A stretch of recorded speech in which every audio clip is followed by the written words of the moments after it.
I'ma walk this road, then you can talk shit. Gambling with my life, but I refuse to go for nonsense. This the life I chose, this all I know, ain't many options. About to tell the truth, I make the rules like I'm Fleece Johnson. Hey, what's up? This is Big Lee with Hustler Spirit. What's up, Fleece? What's happening, big bro? Doing pretty good. You all right today? Yeah, I'm alright, man. Just a little sad and stuff, man. Over all that stuff going on overseas, man. I pray for both sides, man, in the war, man. Yeah. Hey, everybody got a big kick out of the boxing story last video about, what was his name, John Brent, the nasty dude in there. It was funny. A lot of people think it was a lie, made up.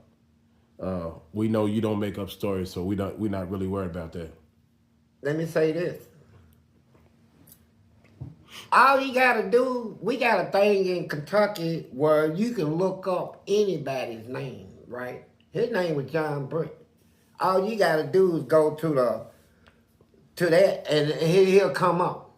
You can hit your Google thing, the prison will tell you, right? Yeah, he Big John Brent. Everybody, all the gold, he did about 30-something years in there. And he was about, I put John Brent around about 6'5", 6'6". He weighed about 280 or 90, just a big country, hillbilly, mountain goat looking man. He was just big, but he was a boxer. And all the new guys, like people like me, just now getting into the range and stuff, right? We go into the range to try to, learn. Motherfuckers teach us how to, box and shit, man. And people said John Brent hit too hard and they were scared. I said, I'll get it out with him. And he told me, the first thing he told me, a lot of people said I hit too hard. Maybe I do. So what I'm going to do, I'm not going to hit you in your face. You can hit me in mine. Every now and then I tag your body. I said, all right, bro. All this shit, man. Wrap my hands up, put my gloves on and shit. Put my little mouthpiece in. Ready, man. He said, you ready? I said, yeah. He came out like his old style. He came out like it, like they used to box back in the old days. I said, what kind of style is this? He said, just come on, boy. He swung, I ducked, pow, pow, pow, pow, pow. I was throwing out, man. I thought I was doing something. I got this big black nigga. Man, when he turned around and pulled his thing out, and it was hard, and hit it through 2-3 times and shot, and said, ooh, ooh. I'm like this. I'm in shock. I'm like, the fuck, man? He said, come on, let's go enough. I said, hell no, nigga. Hell no, big freaky ass nigga, fuck you, nigga. And I jumped out of the ring, everybody was laughing and shit. They said, John Brent. I said, man, what's wrong with him, bro? And you don't want to go kill him. You look at him like he's sick, right? He's just like Anthony Storts, All these names I'm coming up, you can look it up. And they'll show you. But, yeah, it happened, man. Well, you had another embarrassing moment that in the boxing ring with a guy named Vincent that was gay. Yeah, Vincent was openly gay. He wore high pants. He was short. He was about the size of Mayweather, welterweight. But he can box. Sissy or not, the motherfucker had hands like a motherfucker, but he had his shirt tied around his stomach.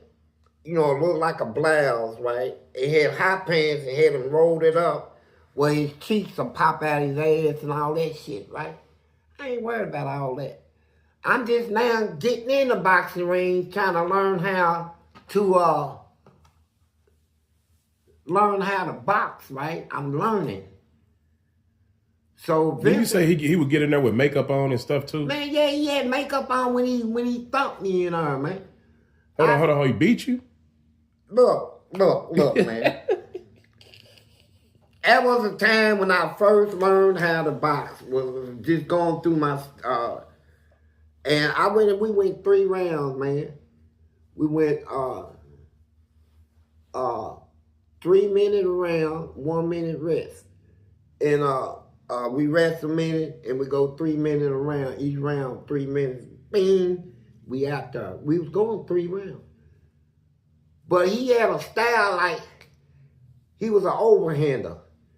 You know, I've been boxing people like throw out straight jabs or hooks or uppercuts. This motherfucker come with the overhand. And she kept, I didn't have a defense for that overhand. Every time he throw the overhand, it would hit, man. And, you know, didn't none of us get knocked down or nothing like that. But when the fight was over, everybody in the gym said, man, that sissy tore your ass up, man. And it fucked with me. It fucked with me, man. And then I went into training, man, real hard training. That's when I picked up my skills, man. And I went back to him, man, after I felt I'm ready, right? I said, let's, you know, cause we supposed to be sparring that day, and he kept throwing them overhands and making it. I said, let's box for the knockout. And I tore him up. You know, and fuck that overhand shit, you know. What did you do for defense against it? Stay close in. Before he can throw the overhand, I'm already through man's right. I'm already waiting on it, man. Them overhands is a bad motherfucker, man. It's trying to, you know, you got to move from side to side. You can't duck an overhand. So they really teased you from losing against a sissy in prison? Man. Anything. If you lose in with a sissy, that stays on you, man. You better make up for it, man. If he whoop you, whether you boxing or real fight or whatever, you got to get him. You got to get him. Is that why most of them try to stay away from him? Like, just in case, look, like, I can't take his L. Well, no. They don't try to stay away from him. They tell you that. Sneak around and do it. No, I'm talking about just stay out of, make sure they don't fight him.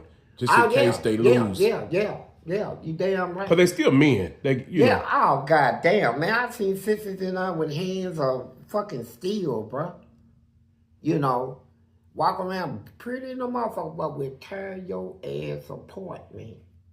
You know, in a fight, right? If you can't, you know, you ain't really trained fighter, but them kind that can really thump, they usually real nice, and they usually don't fight, right? Unless a motherfucker force them, right? And other than that, they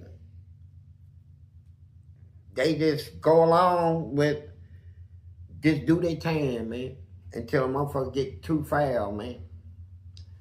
I seen the best fighters I seen that I was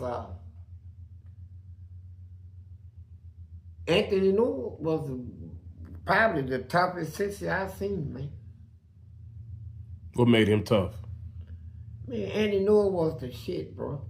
That motherfucker, that's why I got some of my boxing style off of him, though, for real. You know, he got a hook off the jab, too. But he has come out, his hook off the jab would be like, he'll throw that out, and before he brings his back, he done threw this, right? And that motherfucker comes out so quick and so clean and catches. My hook off the jab is the same hand. Mm. I do like it, pull back and throw it, right? He'll lead with this hand and hook with that hand, but he was a bad motherfucker in his hands, man. And one day I saw him, man. I would have never believed it until I saw him personally, you know, in a sex act. So you wouldn't believe that he was gay? Hell no.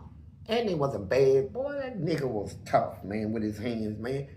And his arms was this skinny, but his arm was like lead, bro. It's like they was thin, but they was like lead pipes. He broke his dude's jaw, man. Dude pulled a knife on him. He knew the dude had a knife. He said, pull it out. The white dude pulled it out, had two of his white friends with him. Man, and he hit him so quick. Soon that dude drew back, he slid in and popped him, right? His footwork was so good, right? He could slide, all that slide and shit. Broke his jaw. When he went to the hole, they charged him with a 7-1 assault. They said he hit the man with a pipe. They said the way his jaw was crushed and shit, because he woke him. It couldn't have been with his fist. That's what they said, right? You hit him hard. Man, he woke him up, man, said, you all right? And broke his side, right? Hold on, wait a minute. He knocked him out. Knocked him out, woke him up, and asked him, was he and all then right? hit him on the other side and broke it. Shut up, man. Man, it wasn't no joke, man. I'll tell you, this nigga was foul, man. I asked her, I said, look, I already knew they was going to come for him. I said, I got your back. He said, I don't need nobody's back. I don't need none of you niggas back. I left it at that, you know. Yeah, because you wasn't going to run up on him after he did that. Who? Me acting this dumb box. You boxed him? Yeah, when my skills picked up, years later, I'm there now. Everybody's talking about it. So, I walked in the gym one day, and he shoot basketball too. He could shoot ball too. He would shoot ball. So I was going down there to get some water, you know, in the gym out of the water fountain. And he was on the ball court, and he said, hey. I said, yeah, what's up, Andy? He said, why don't you give me a workout, man? And motherfucker in there scared to work out with me. I said, why? He said, I hit too hard. When he used the word scared, I'm like, if I say, no, I'm doing something, he gonna say I'm one of them. So I said, yeah, I'll go with you, bro. That's all. I didn't want to, though. I said, shit, I didn't want to get in there, but he done already threw the scared shit out. So yeah. I'm gonna get in there to show that I ain't scared, right? So the first 3 rounds, man, he showed how he bust my lip right here. He bust my lip. I stopped. My lip was busted. Now, we supposed to be sparring, so I'm like, motherfuckers tell you they sparring, and you up holding punches back, when these motherfuckers ain't holding shit back, trying to hurt you, make you look bad up there. So, went back in my corner, man, and when they hit the bell, I said, hold up, man, hold up. Time. I said, bro, you know, you bust my lip the last round. I don't know how you... I said, we should just go on and buy. He just make a light on yourself. That's what he said. I went back in my corner and waiting. They said, please, don't. That nigga probably hit you and you just soft up her. That nigga hit hard, though. But he didn't hit you with all his strength, man. I seen that. I said, man, shut up, nigga. Ding, the bell hit, so we come out now. It's his own now. This is for the knockout. So he came out this time, niggas dancing. So I said, this niggas all this shit now, right? Niggas dancing, but he stands back off of motherfuckers and pop them, hook them off the jab, all this shit. So I said, since he gonna change his style, I'm gonna change mine. You got up in her. I went low, right? Locked my hands on my waist so he can't pop in. Went low on him, right? It kept going low, making him swing down, right? And trying to cut the corner off from getting trapped in the corner because he fights out in the open. Mm-hmm. Get this motherfucker in the corner and throw some real hard shit at him because he got a little skinny waist, right? And I can penetrate that shit. But I bust his nose. His nose was bleeding. And motherfucker had to hold his damn stop. He had to hold his head back and all that shit. You know. So I jumped out of the ring. It was a lucky punch for real. Why you jump out of the ring? It wasn't man, nigga, I know this nigga can go nuts now, right? Nigga, I'm gonna be laying all that campers now, right? This nigga gonna go stop that nose bleeding. He gonna go to work, right? Really to work. I said, no, I'm gonna end it right now. I said, hey, man, I'm sorry about that, bro. You know, he didn't say nothing. He just looked at me real hard, right? And I jumped out of the ring. Hurry up, took that gloves, unwrapped my hands and shit, right? And ran, man, went to the shop, washed that old dirt. You know them gloves stinks, man. Stinky shit on your hand, and I washed all that shit off. And then I'm sitting out there, about a couple of hours, here he come.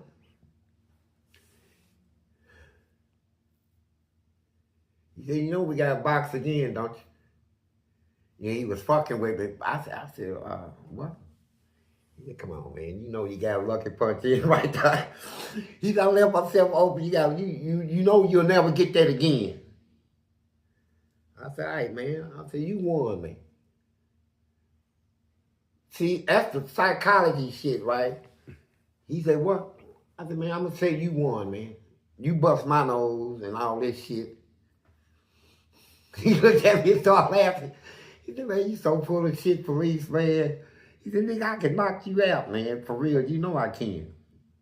I said, all right, man, you should have did it. You had your chance. Yeah, you should have did it. But I know you could. He's good people, though, man. We talked it out, but I done seen situations like that, man. But I'm gonna tell you why you didn't give him a rematch though? That would have been the hell no thing to do. Hell no. Hell no. That motherfucker's dead, bro. I don't know what made me think I can get up in that ring with that man. When he said everybody's scared, I said, well, shit. If he didn't use that word, I would say, look, man, I'm busy. But when he said scared, I said, if I said no, he gonna say I'm scared. Add me to the scared list, right? I got to box this motherfucker, right? And it turned out the way it did, man. But Eddie is a superb fighter, man. And at that time, man, my boxing skills was up. But I know in my heart, man, that he made like he said, he made a mistake, man. I went low, kept going low, and then pinned him in that corner, right? And he was kind of flat. I already know which way he's gonna flat, right? And I had something waiting on him. And that's how I got his nose, right? And so it was bleeding bad at first. I threw my hand up like, nigga, I'm a champ, nigga. And then get the hell out of there. Man, dropped out that motherfucker quick in the motherfucker, man. I'm like, shit. And he was a hell of a boxer. Tommy McMurray. He should have went pro. You know, them guys messed their life up. He was boxing heavyweight, Tommy McMurray. He could have fought people like Tyson. He was that good. He must have been big. Man, see, the baddest man in there was Monty Boy, Lamont Marshall. He's a Muslim. Baddest thing I ever seen come up in that. If he didn't get his head hit with a iron bar, bust his head open. Oh, in the yard? The weight pal? Yeah. I think you Nah, it wasn't on the weight pal. It was on the pavilion.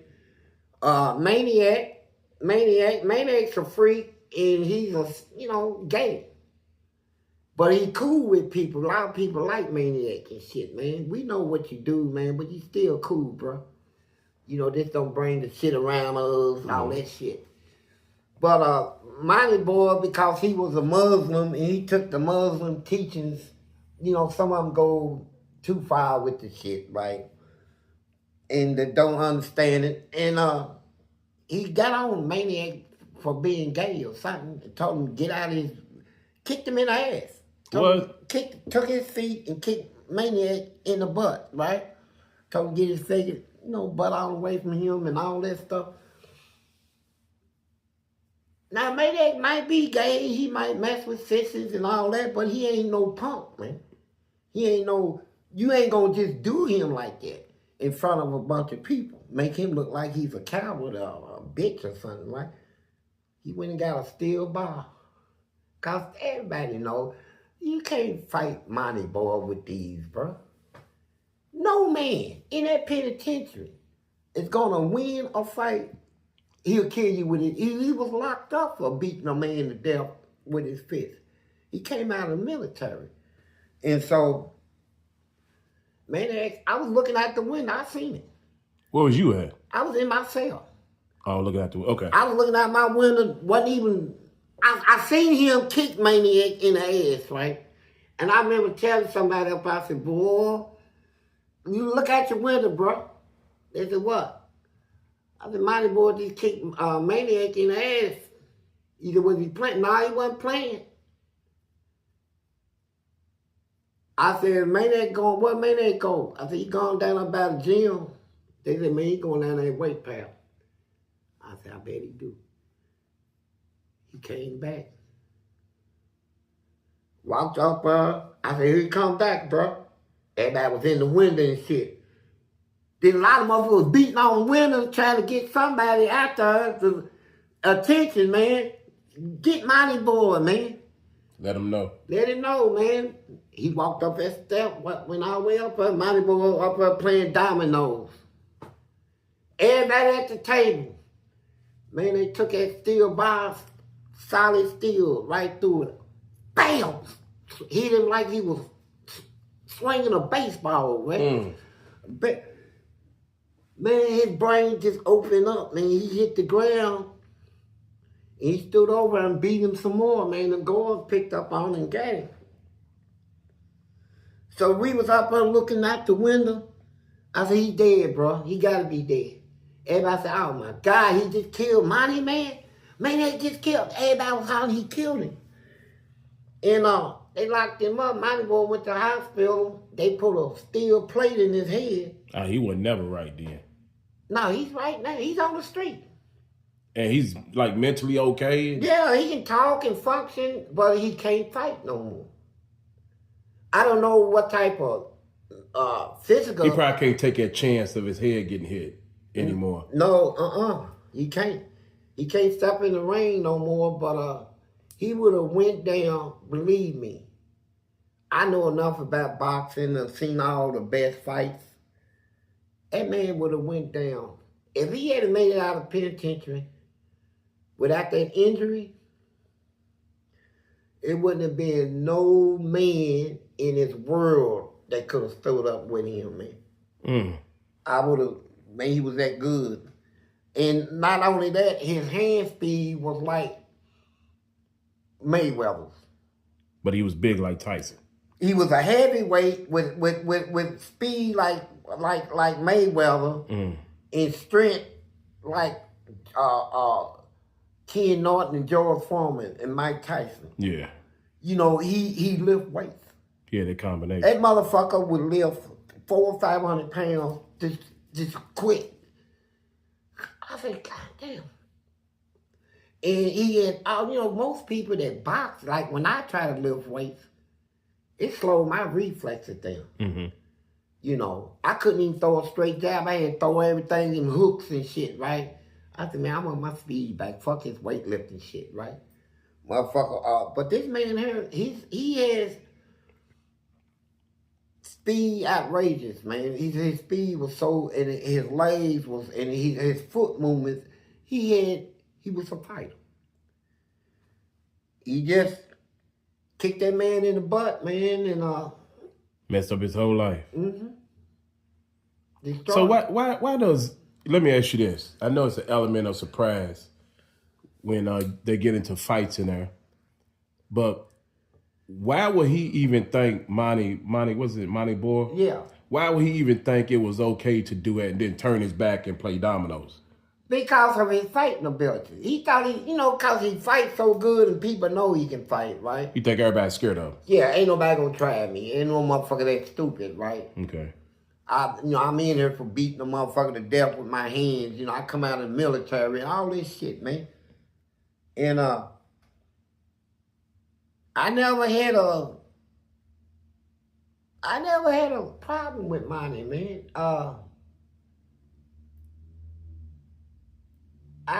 So he just didn't like homosexuals? No, he can get along with I was gay. And y'all was fine. Good, but it wasn't that. It's the disrespect that comes with it. Maniac could come around. Maniac messed with them white boys. That's what made a lot of people mad and not fucking them, but sucking them and all that. You know, them little young white boys, he'll suck them off. He'll suck their cock and, man, suck them till they turn red, right? And people didn't like it. Then he'll come around the hood niggas, right? Well, after he done did that? Yeah, after he done went and sucked some cock, he'll come around the hood niggas, mouth all rusty and shit. You know, have that white shit all whether dried up on his lip and come. And he be like, "What's up, y'all?" And he was kind of crazy, like, right? And so motherfuckers speak to him and shit, tolerate him and shit. In penitentiary, they rely on entertainment. They love entertainment and they like starting shit. Any like, type of entertainment. Entertainment. See the motherfucker fight, argue, go through it, tear up shit. Just anything that is entertaining, they like seeing it. And Maniac but Money Boy wasn't with that. See, when me and Money Boy talk, we talk real talk. We don't talk gay talk, none of that shit. And I don't come around here with all that shit, right? And Maniac, he does. So that was terrible, man. And Money Boy's on the street right now. He's on the street, man. But I want everybody to know Lamont Marshall. If he didn't get hit in the head with that steel pipe, it wouldn't been nobody out there who can whoop him, man. I boxed him.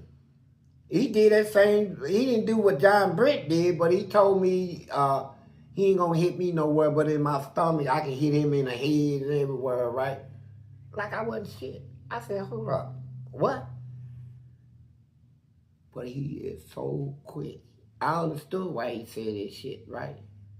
When I'm trying to hit this motherfucker. This motherfucker's everywhere in there, right? And then when his power came, he's a body man. He'll tear your body up. Mm-hmm. That motherfucker hit me like, and backed up. I looked at it real hard first. I said, okay, I'm gonna have to lock these motherfuckers on my, but he's good, man. And you didn't beat him, then? Hell no. He didn't whoop me either. They stopped the fight, and I was glad they stopped it. Cause we were getting ready to go into a real fight. Whether I win or lose, man, I ain't gonna let you just punch me, bro. Yeah. I make me look bad in her, fight me like a man, man. You know, well, you knock me you down. You talking about gloves off? No, with them on, but all that don't hit me in the face shit, man. Yeah. Nigga, fight me. Nigga, don't make me look like I ain't shit, man. If you gonna knock me out, knock me out. And we got on the third round. That nigga was swinging so hard, man. I kept looking around at the motherfucker, man, get this nigga, man. Then somebody said, hey, hold up, y'all, hold up. Money. He stopped. Oh, he's gonna rip you apart. Man, you know it, man. I know it, but, you know, I would have took it. But I know that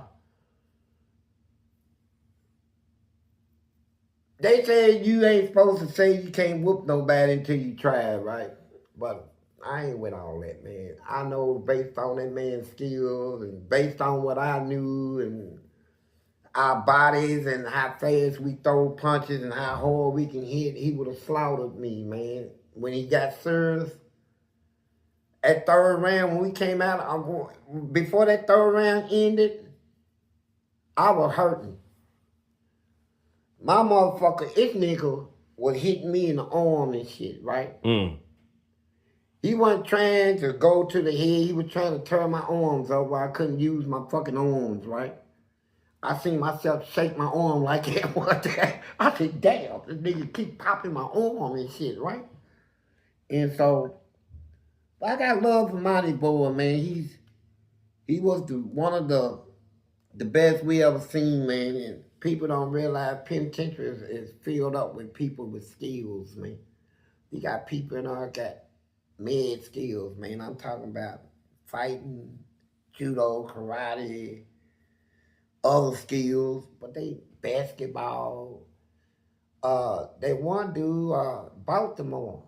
They went with that sissy Maurice Slaughter out of Cincinnati. That's the one that Maurice made Baltimore go on a visit and get money from his wife and send it to the sissy. And said, you better not kiss her on a visit no more. Don't let nobody come off and visit tell me you kissed this woman. And this is a punk telling a man not to kiss his girlfriend. Not to kiss his baby mama. Man, I got some, I like to break down some questions because I think the answers will help you and they help other people that watch. And it'll give, it'll enlighten us on some information too. And I'm interested in asking you some of these. What helps you feel calm or safe now that you're in the free world? Man, I smoke weed, bro. That's it. That's the number one thing for That's it. When I was locked up, like my mama told me throughout my life, she told everybody, say he got a nervous problem. I couldn't sit still, shake my leg and all that stuff all the time, and I growed out of a lot of it, but it's still there though, the nervous problem. And so in penitentiary, I'm in there fighting these guards and stuff. And make no mistake about it. They said, man, I can't even explain how many psychologists, therapists, they sent everybody to me to try to deal with me. They wanted to put me on medication. I seen the medication inmates was on in there. The ones that come to prison, you know, the gangsters, right? I'm tough. When they get locked up, shit trips them out, man. They try to take medications to sleep the shit off. And them people that know what they doing, they put them on it. They put them on, start them out with 200 milligrams. Next thing you know, they on 1,400 milligrams. Shit is destroying their brain, their mind, everything. And I seen how they were doing it. And then I seen a lot of people that got stabbed in prison and beat were people that was taking medication and shit. And at the time the fight broke out, they didn't have nothing in it, man. Motherfucker drowsy, lazy, motherfucker swinging like that and shit. Like motherfucker turn them up. So you knew you couldn't survive on medicine. I'm fighting inmates, I'm fighting gangs, I'm fighting goals, I'm fighting motherfuckers in this prison. It's war, man. And you ain't gonna give me nothing that's gonna take energy out of me, man. I'll fix it where I'm sleeping like that motherfuckers tip up on me and bust my head. I said, no. So I wouldn't take, I said, I'd rather go crazy. I said, if you want me to chill out, stop fucking with me. Stop turning up my meals. Stop throwing my food on the floor. Stop trying to treat me like you treat people you racist against, right? Treat me fair and equal, man. I'll obey all your rules, man. They couldn't do that, so I fought. And I wouldn't take no medication or nothing, man. I fought them to the last day. Everybody know me. Everybody in the penitentiary know I fought to the last day. Came in fighting, fought to the last day. Never stopped fighting. Never. What parts of the outside world feels hardest for you to deal with now? Marriage. Why you say it?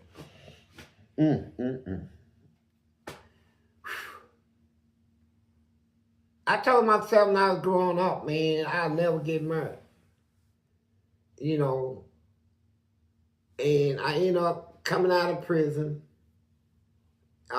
After doing all that time, you know, you sit there and you be thinking, man, what I need, man, is get my life together if I ever get out. And I used to study, because I ain't know nothing about women and stuff, man. So I watch all them reality shows, and shows where girls be fighting and shit, Cheetos and all that.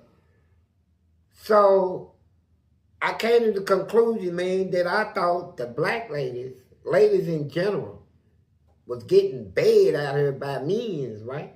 What, getting done bad? Yeah, man. From everything I was picking up, I said, man, what's wrong with them? If I ever get out, I'm going to get a woman treat her good, fulfill my responsibilities, live a good life. Came out here, got married. Oh yeah, I'm gonna say it on camera. I ain't gonna lie to nobody. The girl I got married to had me locked up twice for nothing. One time because I left her and was talking about leaving her. And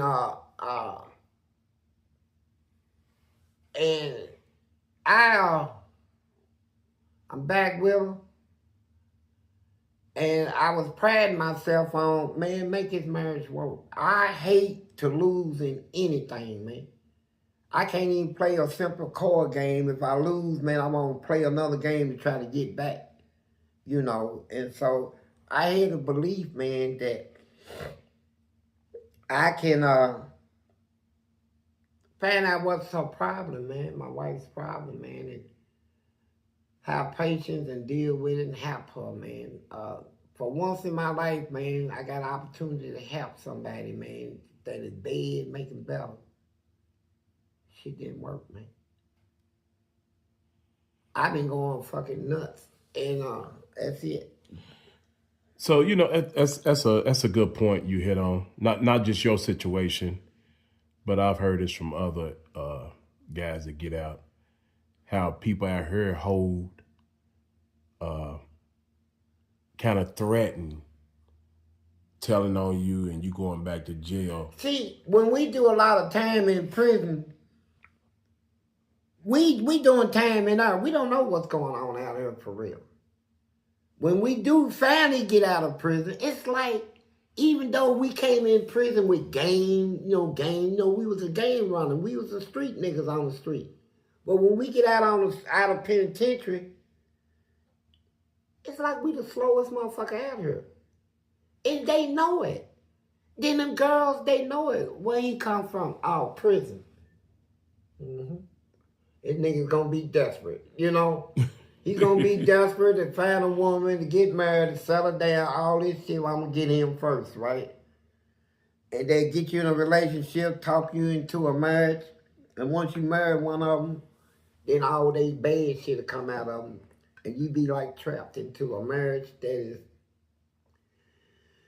don't even look like it can be repaired, man. And I stayed with it, man, because like I said, man, I don't like losing, man. But I'm at the point now where I'm getting ready to count my losses, man. If it continues, man, and I get a divorce, man, just live the rest of my life with nobody. If that's what it takes. And then I realized I would have been a lot better. I'm thinking I need all this stuff, man. When I get out of prison, I need a woman. I need a wife. This is the way they said people live out here. I didn't need none of them. I would have been a lot better, a lot richer, a lot well off had I just continued single, man. I would have been a lot better, man. I would have been better off. No telling how much I would have out here and own and shit, man. I shut down. I'm a highly skilled person, man. I'm skilled in a lot of stuff, and but when I get aggravated and all this stuff, I shut down. It's like a shutdown thing with me, man. And I've been trying to work on it, but I ain't been using none of my skills out here. It has to come from prison. The way you was dealing with stuff in prison. Yeah. And I hate going through shit out here, especially with somebody I live with, man, and married to and shit, man. But it's like, man, and I look around, I see majority of the people out here in marriages and relationships going through the same shit, man. They argue, they fight, they go after each other, and I'm trying to understand this stuff. Why? Everybody's trying to rule somebody. You got people everybody want to play God. Everybody want to tell me about my sins and my wrongs and what I need to do and this and that. And thank for me. How to, all this shit. And trying to play God, man. And that's where the arguments come from in all relationships. If somebody's doing good and the other person don't like it or something. I could be sitting in a house minding my business and she'll holler, where you at? I said, I'm in the room. Oh. Why you in there? I said, you need anything? Yeah, I need you to come in here with me. And I go in there and try to watch TV with her, and she's on her phone. And she got the TV on the station, gun smoke, all that silly shit, man. I don't want watching white people, man. And but I'm trying to love her and deal with her, man, and it's hard out here. That's the only hardship I have out here is my marriage, man. I think you might have answered my question. I don't know. But what situation make you feel the most uncomfortable now? My marriage. Okay. That's it. You know she don't see this, right? But I don't care. I done told her. We had an argument the other night. I mean, hell, it's getting to the point where things need to be out in the open. For so long, I have not wanting to argue with her, not wanting to say what's wrong, or nothing like this, man. Because every time I try to correct her, it makes her go even worse, right? And so I done got to the point, man, where it ain't gonna continue, man. I didn't live, God gave me this life. Whatever wrong I do in this life, I got paid to him. God, the creator. That's who gave me my life, right? Gave my mama and them their life. And everybody else. If I do wrong in this world, that is not to somebody else, but to my own wrong, I don't have to answer nobody but God for that, man. If I was gay, God. If I was stealing, God. And then whoever I stole for, I got to answer to them too. But, in problems like relationships, man, I don't like being in a relationship with somebody that feel a sense of wanting to control me, man. I don't mind you doing things, but when it goes beyond that to control, right? I want to control every part of you. Of your thinking, tell you what to wear. When to go to bed. Come on in and go to, I don't feel like going to bed. So you just answer this next question. Do you ever feel like you still mentally in prison? Hell yeah. Worse. You feel like it's worse than prison? Yeah, sometimes.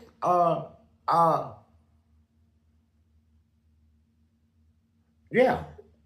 But you know what? Everybody that knows me knows Fleece is gonna find a way, right? But I'll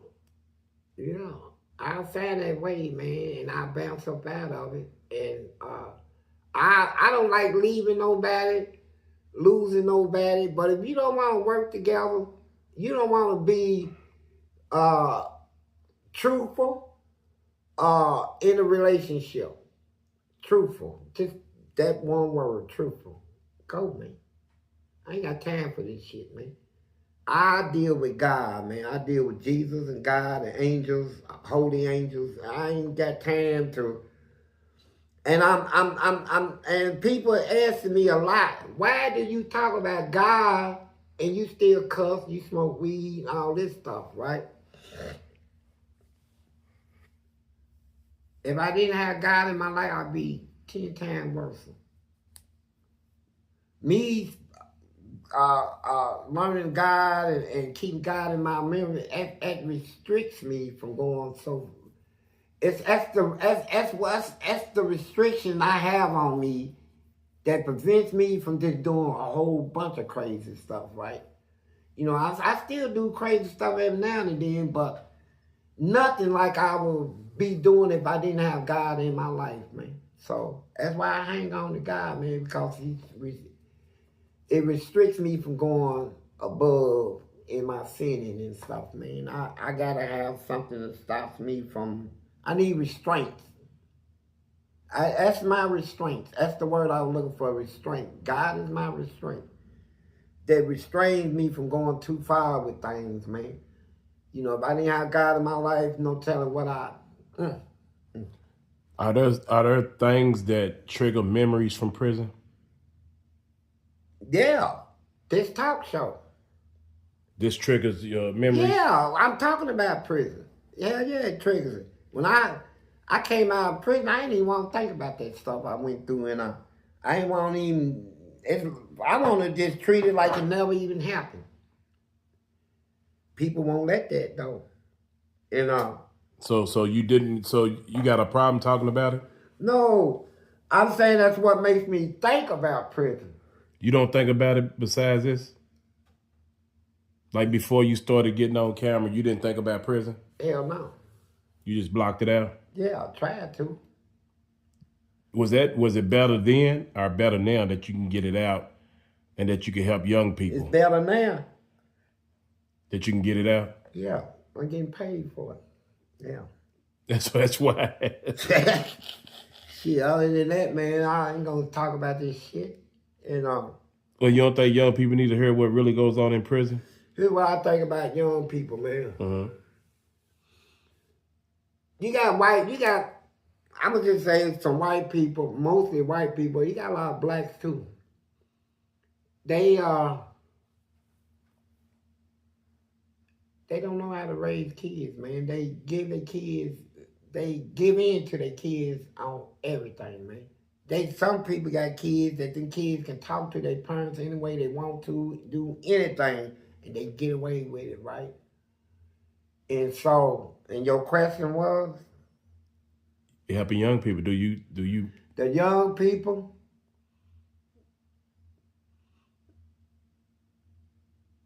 some can be helped.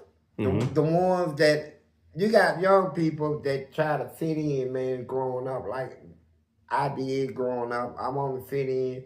I want to be considered a cool guy. I want to be running with the gangsters and the people that everybody say was tough, right? I won't be one of them. But, and it didn't matter what my parents told me and nobody else, man. It was like, I went down that road, man. But I think a lot of kids can be helped, though, man. You got to reach them. You got to know how to reach them. And pull them away from the people that they rely on, right? As somebody they look up to.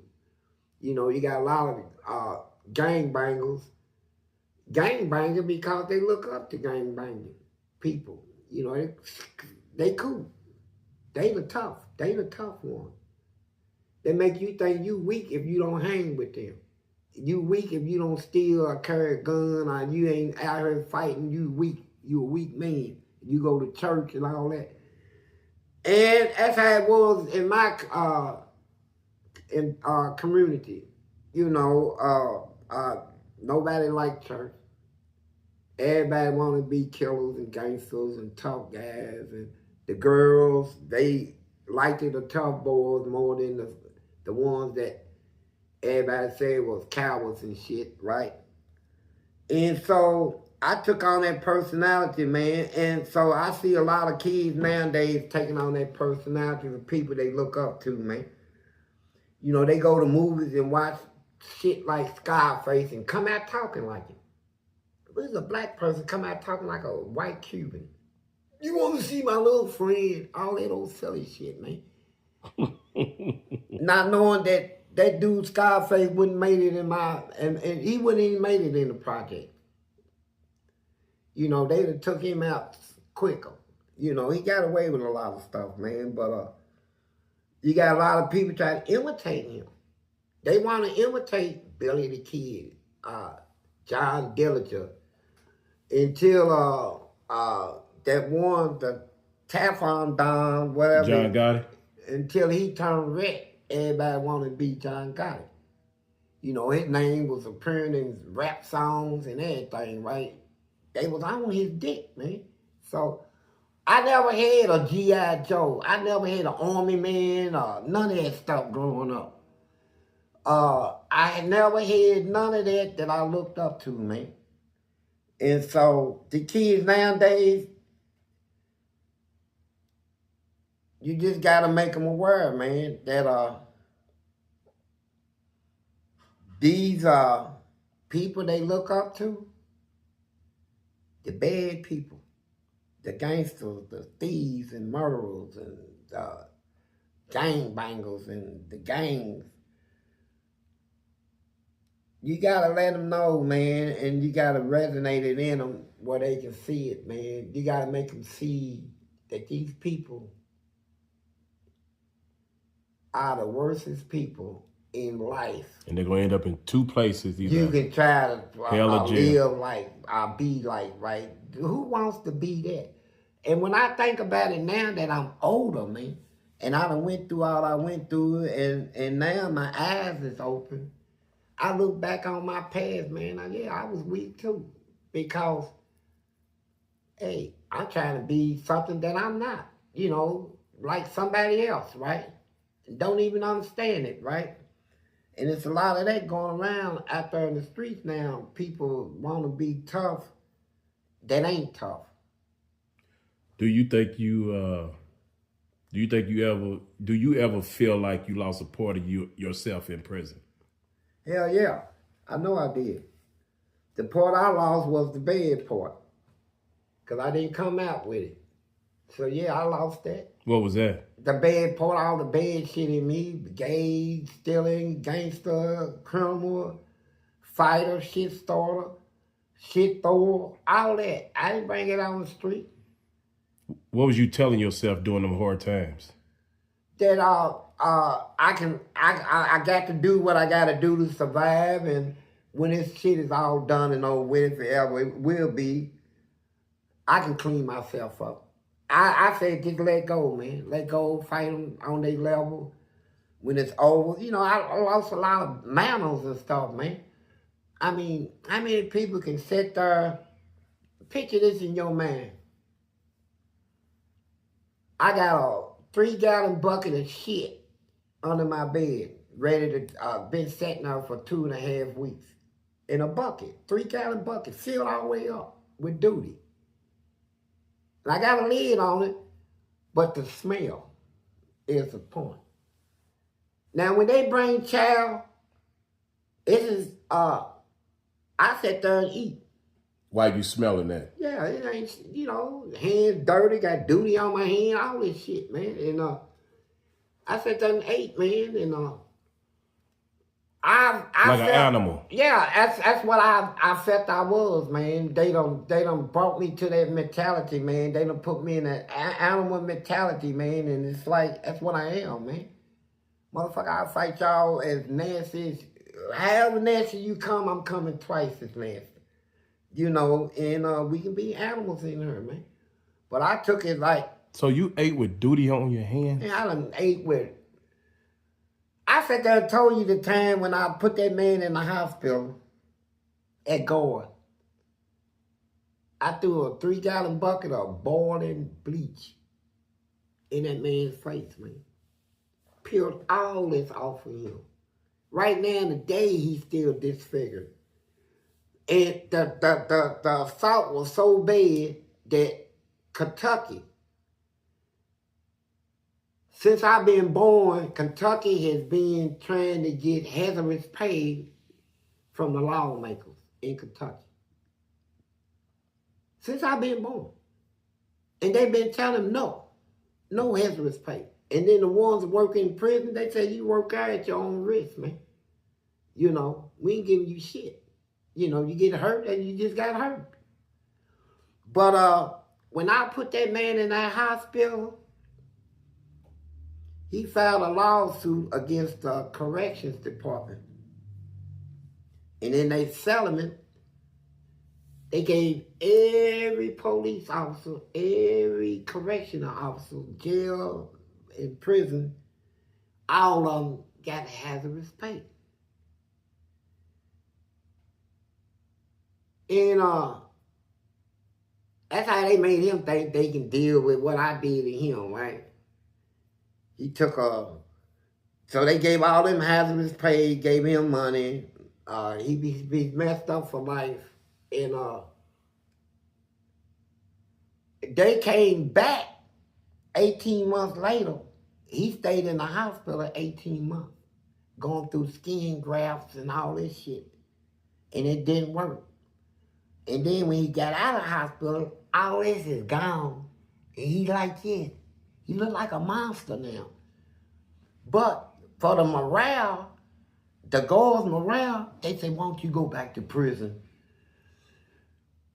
And show these inmates, can't none of them make you quit, can't none of them do that. So he came back. And confronted you. Yeah, they had me behind here's how my cell was. I had a door. Then they put a welded big plastic thing over the door. Then they had another door. They had me like Silence of the Lamb, like I was Hannibal Collector, right? So I'm sitting in there. Hannibal what? Hannibal Collector. Lecter, whoever that fucker was, man. And then they come in. Lunchtime, I'll never forget it. I'm sitting in there naked, stinking, ain't had a shower in like 2 months. They won't give me showers or nothing, man. I'm cool with that. When I want to, if they have some Kool-Aid or something on for lunch, I throw the Kool-Aid on my body, rub it on my arm just to get the smell off, man. I was stinking, man. And put Kool-Aid, rub Kool-Aid under my arm and stuff, for deodorant, right? And so they say, hey, Fleece, somebody's here to see you. Open that one door, came in our other door, and hit that little flop to where you put your tray in. Mm-hmm. So I'm sitting there wondering who wants to see me. This shit I did to that man was a year and 8 months ago, right? Mm-hmm. Year and a half. Yeah, I wasn't even thinking of him. He came around the corner and had my food tray in his hand.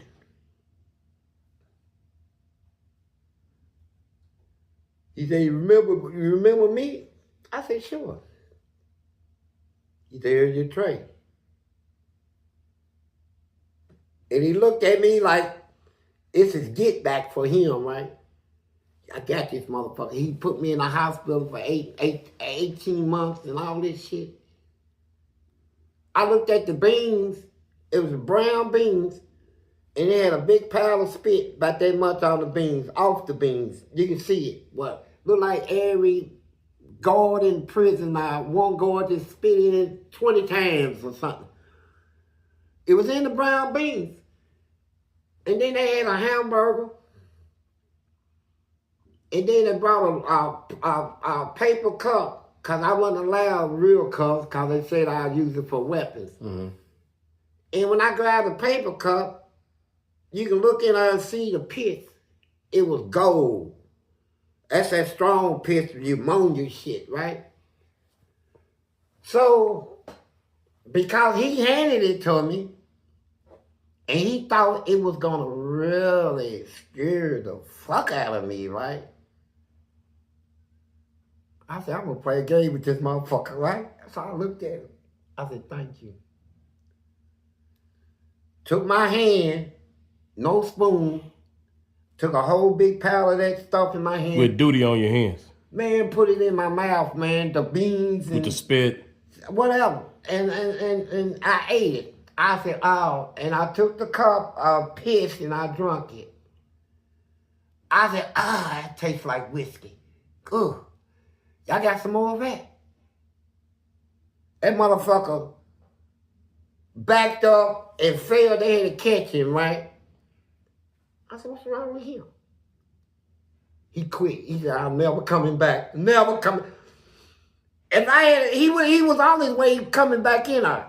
But when he seen that demonstration there, he like, this motherfucker's crazy, right? You told me that before. You done said that a couple of times before. But how could you stomach that? Man, it ain't shit, man. I'm going through, you ain't real. Your mind was that far gone. Man, I'm a beast now. I'm a beast. Y'all want to see an animal, motherfucker? When y'all was throwing my food on the floor, when they come in there and just take my trays, all this food on my tray, tell me eat, Fleece. Bam! Shit goes everywhere. All over the toilet, the floor. You had to eat it off the floor if you wanted something to eat. I didn't have to, but I decided to. I said, hey, thank you. I said, I'm going to eat every bit of it, shit it out and throw it in your face, right? How about that? And that's what I did. I said, whatever you done, man, you ain't got nothing that's going to handle me, bro. You ain't going to lay me down. You ain't going to keep mistreating me. And then when you try to take it to the court, you file a grievance, they tear your grievance up. You send it to the court, they start turning up your mail and all this, stopping your mail and shit. They put you in a position where you gotta fight them. Yeah, you can't communicate with nobody else. Yeah, they ain't gonna let you communicate. So I'm like, okay, I got you. Y'all want this to the death? Johnson, you barking up the wrong tree. Nah, you barking up the wrong tree. Before you got there mentally, I know you had to cry and... No, I didn't cry, man. I went through like... I done already been through a lot in my life, man. I've been through juvenile detentions that treated me bad and shit. And everyone I went in, I shut them down, right? Mm-hmm. There's no place I went in as a juvenile that they didn't close the place when I left. I made them close it. I fought. So I'm already used to fighting and shit, but not on this level, right? And then after it was over, shit. You know, when you learn your body, when you learn what'll kill you and what won't kill you, see, there's no fear there. If I knew it was poison in there, shit, I ain't drinking that nigga, fuck you. You know, those Sunday to just go in and shit it out, piss it out, or whatever, it ain't gonna fuck with my body, but it's gonna have a mental effect on you. Y'all did this shit to scare me, to send me in some type of mental trauma shit, right? Just tear me down, right? Make me scared to lay down and eat. I said, oh, thank you, and smile. So what are some of the things you experienced that you haven't been able to process yet? What have you experienced besides the flies in prison that you still hadn't been able to process since you've been out?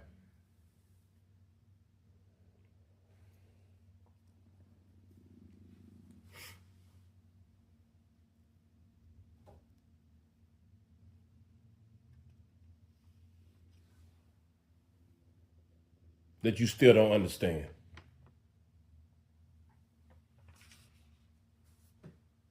I understand it all, man. I understand what sin is, right? And so I understand sin, man. I done sinned enough to know what sin is and how devastating it can be if you let it remain in you, right?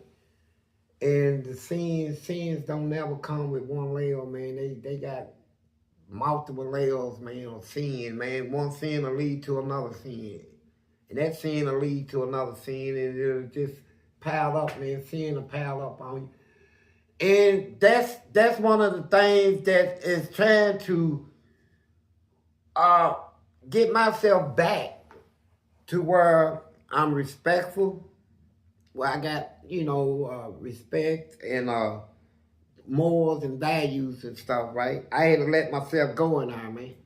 I let myself go in there to win my battles, and that's what I did. And if I had to do it over again, I would. You'd do it the exact same way? I mean, worse. Worse. So worse. You would be worse than you was? I would be worse, man. I wouldn't play with him this time. I wouldn't even go through this. I'd kill him. Just simply just get it over with. That's why I kept trying to see, my whole thing was when I went to prison, it's what nobody understands. And it came from what I used to do in my family, man, when I was growing up as a child. Now, you fuck with me. Even when I was a child in the household with my brothers and sisters, I'm going to tear your shit up. When my daddy just kept beating me, I shoot his car windows out with a BB gun. A slingshot with BBs in it. Well, not BBs, but little balls that we get out of skate wheels. Yeah, bear balls. Yeah, shot all his windows out, turn the bed up.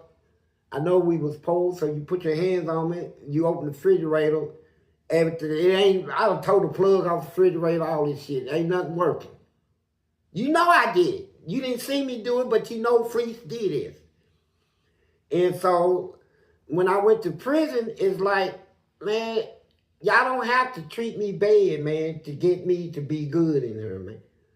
To go by your rules and regulations. You don't have to treat me like a dog, man. I'm not going to let you treat me like a dog without getting, you know, I came from the hood where you always get your lick back before the fight's over. If it's over, if I ain't got my lick back, it ain't over.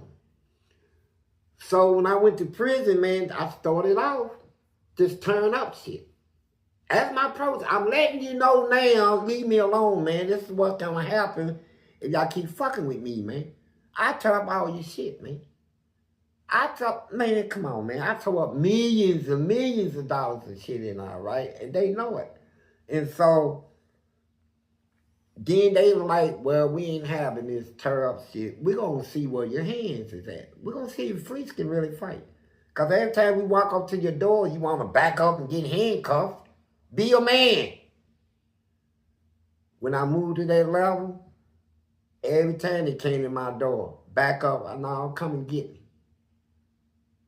I made them open that door. They didn't want, please let us talk to you. Now, bro, and we can work this out. You ain't a bad, you know, some of them will try to talk to me, but I ain't got no problem with you. I got a problem with the motherfuckers that got me upset, right? And they do it a lot, man. So I prefer to hear tear up shit, and that was my protest. And my grievance and complaint was in the shit I tore up. And when that didn't work, and I had to go hard with them, they put me in that position. You either gonna go hard or we gonna stomp you out, man. And I went hard, man. And it just so happened, I got lucky. I ain't gonna call it, for some reason, I got lucky. And I beat their ass. So, and it took 40 years to do it, but it took 40 years for the people in the Bible to reach the promised land, so. So besides marijuana, what gives you peace today? You do. I do? Yeah, your advice, man, your advice means more to me. When I was locked up, I always had one person I could call, that was my mama, man. When I feel down in bed and when I got a decision that is real hard, and I want to make sure that I'm doing it right, I'm going to make the right decision, then I'll go in the Bible and see what the Bible say about a situation like this. And whatever they say, I'll take that advice, right? And so out here in this world, man, I'm going to be real. If it wasn't for you, don't tell where I'd be at. You'll be okay, man. Nah, yeah, you say it all the time, bro, but I'm telling you for a fact, I know me. I know how I was before I met you. Right. You know, I had guns and everything then, bro. And I had people coming over the house wanting to get me back in selling cocaine. I never sold cocaine, but they want to get me to sell heroin, all this shit, man. I turned all that shit. My wife turned it down, though. But she said, no, he ain't doing that. And but I was getting ready to get back into the crime, man. I met you, and that was a bad face right there. Ever since I met you, it's like God put you in my life, bro.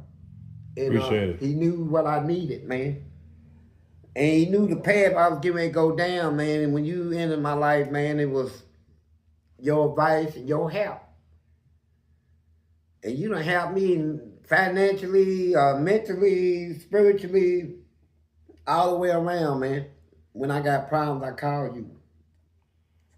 Well, it leads me into my next question. What do you still want to heal from?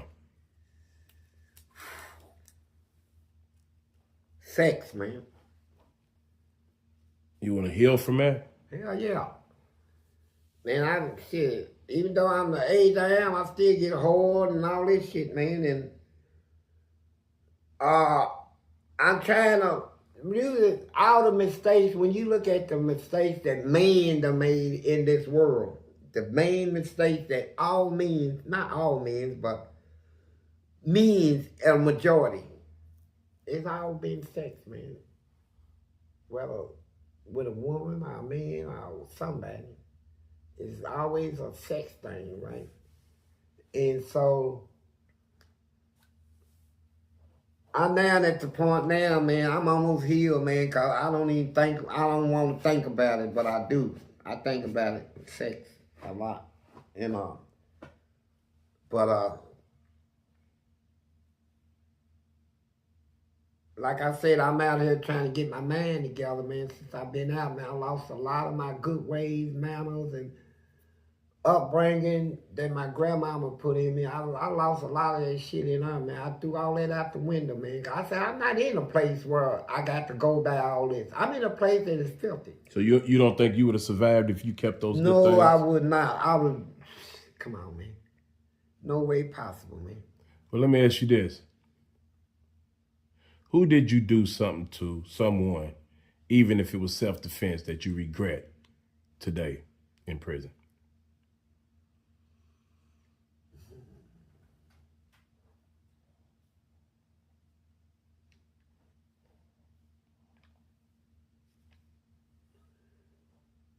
Everything I did in prison that was wrong, I regret.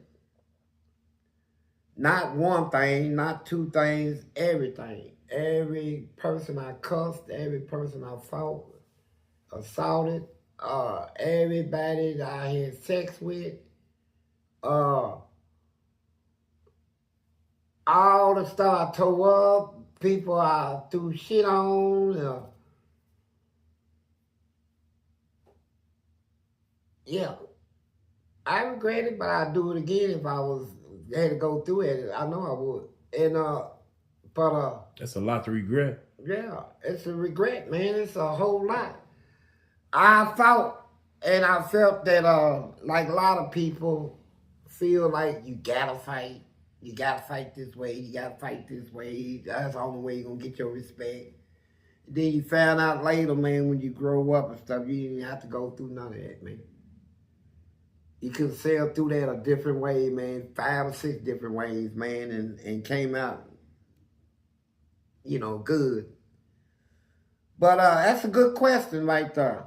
But I regret everything, man, because going to prison, I regret that. That's what I was waiting on to hear. Yeah, I regret going, man. I regret all that trouble I put my family through, my parents, and all that. And so, cause you gotta remember, man, a lot of them people that I threw that shit on, even though they did me bad, it was a couple of them, they said, went home and blow their brains out, all this shit. So did. So, what did you carry alone in prison that nobody knew about?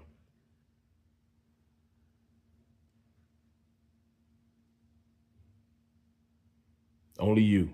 Nobody else knew about it.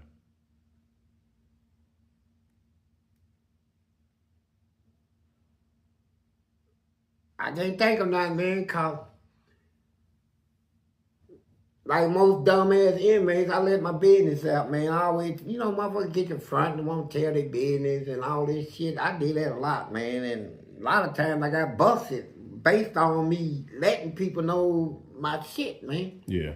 And but I can't think. I didn't pack knives and stuff like that. I felt confident in my power and my swing, and that if I was in a situation where I needed a weapon, then prison is full of weapons, man. They everywhere. Weapons and drugs. Well, weapons everywhere. They got bricks and shit laying on the ground, weights. You can go.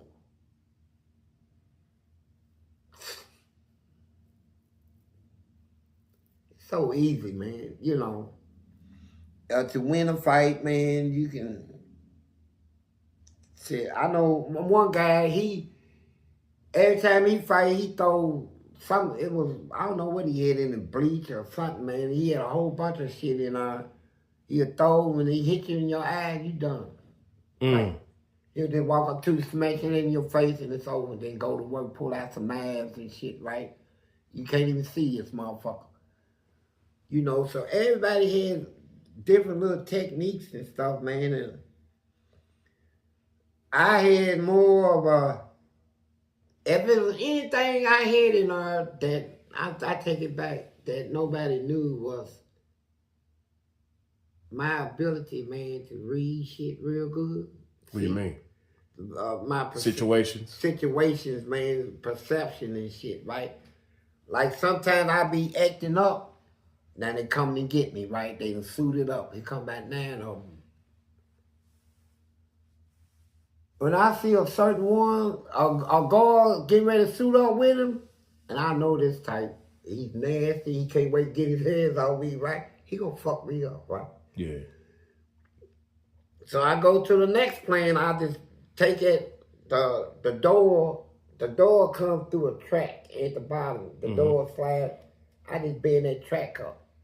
So they can't open the door? Can't open the door, they come and I be like this. I said, y'all wanna fight?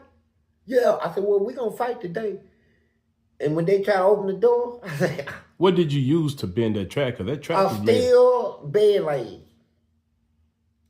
That you done broke off? Yeah, then I turn the sink off the wall and use that, right? Beat it. I bend that motherfucker all the way across. Where it be, man, the only way you gonna get in there, you gonna have to cut the door off the motherfucking thing now. You gonna have to cut the whole door off. Have they done that before? Yeah, many times. They say, Johnson. I said, yeah. Bud, don't do this no more. If you need somebody to talk to, call me, you know. Man, I was taking them motherfuckers through shit, man. I do shit. I made goals where they couldn't even go home. They had to do overtime to look for shit that I done tore up and they couldn't find. Like that stuff you done dropped down in the light socket and all that. Yeah. So, have you been able to forgive yourself for the past? Yeah, I always forgive myself. I understand me, sin, life. Now I understand life and sin and how it enter the world and what it leads to and all this religious stuff. And even without religion, I understand right from wrong. You know, a lot of stuff I did was actually wrong to do. But at the time, I felt it was necessary for survival. Now, I asked you this question before, and you probably cried for about 10 minutes. I think you passed that point now. But I don't know. What part of your life do you grieve the most from the lost years? What part of your life do you grieve the most from the lost years? That my mama died before she got a chance to see the man I am now. That's it. She didn't get a chance to see this. The changes I made, man. She knew it was there. I just wasn't showing it. And so. What she would tell you? Yeah. She'd tell me, my mama, she didn't have, she wasn't no hell of an orator. She wasn't no real educated and all this stuff, but she wasn't big on a lot of words either, man. She could say one word, she could say one sentence that'll wrap up the whole story, right? Nobody's better than you. It took me a long time to realize it, right? And now that I realize it, I speak freely about me. And no matter how many shots a person take at me, man, you ain't no better than me, man. You, nobody else, right? And then, it's just like when I was thinking about, it's a whole lot of talk about Donald Trump, right? So I asked myself this about him. That man done did way more than me. As far as helping people, he done helped a lot of people too. You know, they talk about a lot of bad things he done, but how many people can say in this country that they done let 1,600 people out of prison? I helped them get out of prison, or more. How many, even though it's corruption, you still got them out. How many people have you given jobs to? How many people have you given money to? How many, you know, stuff like this, right? He's in a position where he can do stuff, but when I compare him to me, what have I done in my life compared to what he done in his? I can't talk about that man. He can talk about me, right? He done did way more than me than I done did. He done did way more than me than I done. It still don't make him a better. No, I didn't make him a better, but he's an asshole.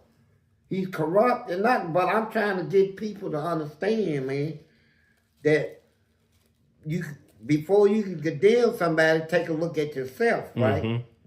You know, if Donald Trump is bad, what makes you better than him? I can't even say it. It brings me to the next question. What part of your pain do you wish people understood instead of judging you? Well, now, I used to wish that they wouldn't judge me, right? But now, I welcome it. I don't care no more. Judge me all you want, because like my mama said, you ain't none of you know better than me. Nobody. I don't care who the hell you are, right? You ain't no better than me. Trump proves it all the time. All them politicians.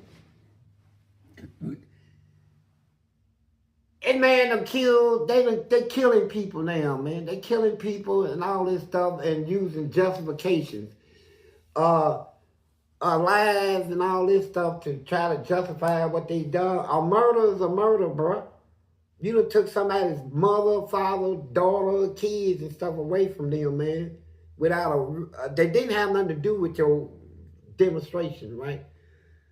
So, yeah, they ain't no better than me. He can get up because he's the president don't make him better. He's worse than I ever been, man. Well, I tell you this, before we get out of today, I could answer that question from my point of view, what I wish people understood. And we didn't talk about this, but this is just known from your stories and your book and what we've talked about. I think number one, the thing I understand is, well, I don't understand, it's never happened to me, but when I look at your story, the reason why I don't judge you, number one, at a young age, you was molested by 2 dudes. Yep. Secondly, you went to jail very young without even being with a woman ever in your life and did 40 years. Yep. Now, I do fault you for adding on to the 10 years you got, turning it into 40, but regardless, you had never, out here in the free world, you had never experienced that. And we expect for you to go to prison and experience something that you never even had. So you got molested, so you knew that part, but you didn't have a woman. Right. And I think we need to understand that the number one thing in the Black community, if we want to do something about these kids going to prison, is education. Man, the number one thing in the Black community, and I'm going to say it right here live on TV, and I know I'm telling the truth, and people ain't going to believe it. And I'm not trying to throw stones at nobody. I know what you're going to say. Gay. The gay stuff. If you look, I was watching TV the other day ago, and I went to 2 broadcasters trying to keep up on what's going on in the war. And the 2 black people that was broadcasting, soon he came on, he said, well, let's get to the wire over there. And it seemed like Mr. Trump. And you can tell he's gay, man. You know, and then you see him everywhere now. They in all the television, they in all the commercials.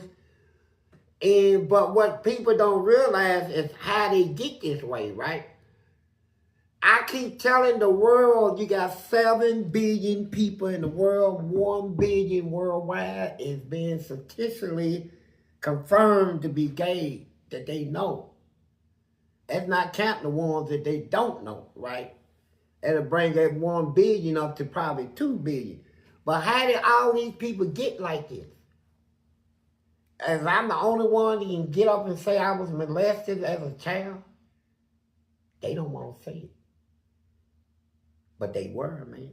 And that's the biggest threat we got in our community, man. These parents ain't watching these kids, man, walk around, their little asses get fat, and they start showing feminine qualities, and the parents ignore it. He just like his mother. He's just following. Motherfucker done had your child, motherfucker. You need to pinpoint, and it's gonna fuck his whole life up. And when them kids get this sex shit done to them, their whole personality changed to start turning violent. You know, they don't know who to talk to. They just get violent and stuff. They don't even know how to do it, man. It's a problem, man. And I was saying that I can put it at 80% of the people doing violence out there is gay. That's where I'm going with.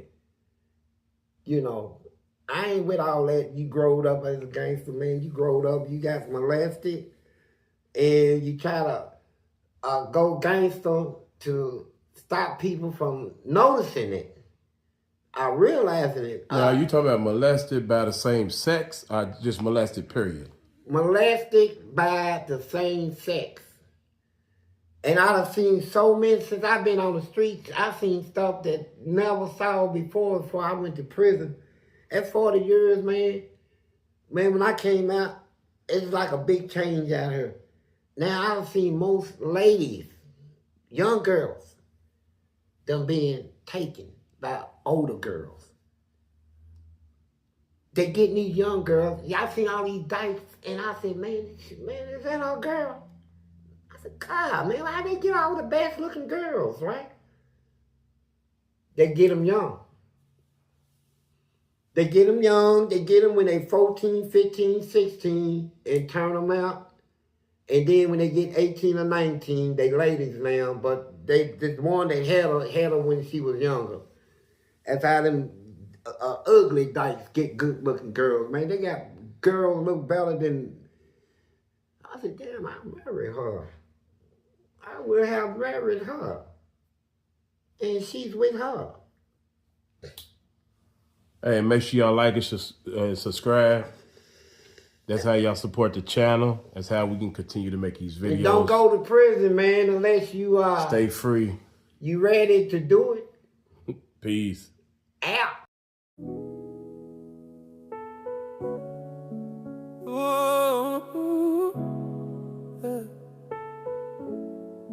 In a new spell. It's life changing. When your eyes meet mine, the room goes still, like the world holding breath for what we feel. Chills rise slow like waves on skin. Every nerve awake when you lean in. Heartbeat talking in a silent tongue. Every look says what we're becoming. No rush, no race, just gravity. Pulling every part of you to me. Your hair finds mine, fingers intertwine. Time is ours between the lines. Every cell knows what to do. Diving deep, just being close to you. When our souls touch, sparks in the dark. Love ignites before the start. Lose warmth running, hearts collide. We don't fall, we dive inside. When our souls touch, nothing else exists. It's just a moment, sealed with a kiss. This ain't lust, this ain't pretend. It's real love making from within. Your warmth melts the space between. Silky moves, slow and clean. Every motion smooth, like oil on flame. No resistance, just rhythm and faith. Breath on breath, we synchronize. Fire rising behind closed eyes. No words needed, we already know where this feeling wants to go. Skin to skin, the tension hums, I count down. The before the liftoff comes. Locked so tight, we break the mold. Two spirits young, two hearts bold. Our souls to the bone, sparks in the dark. Loving nights before the start. Goosebumps running, hearts collide. We don't fall, we dive inside. When our souls touch, nothing else exists. It's the moment, sealed with a kiss. This ain't lust, this ain't pretend. It's real love making from within. Slow motion when you say my hand. Heaven found in the heel of the flame. No ceiling where we rise at high. We long string straight into the sky. Time stands still. Fantasy past the divine. Body, heart all aligned. You're in my soul, I'm in your spine. It's more than skin. It's where forever starts to begin. Real love deeper than a rush. That's the power when our souls touch.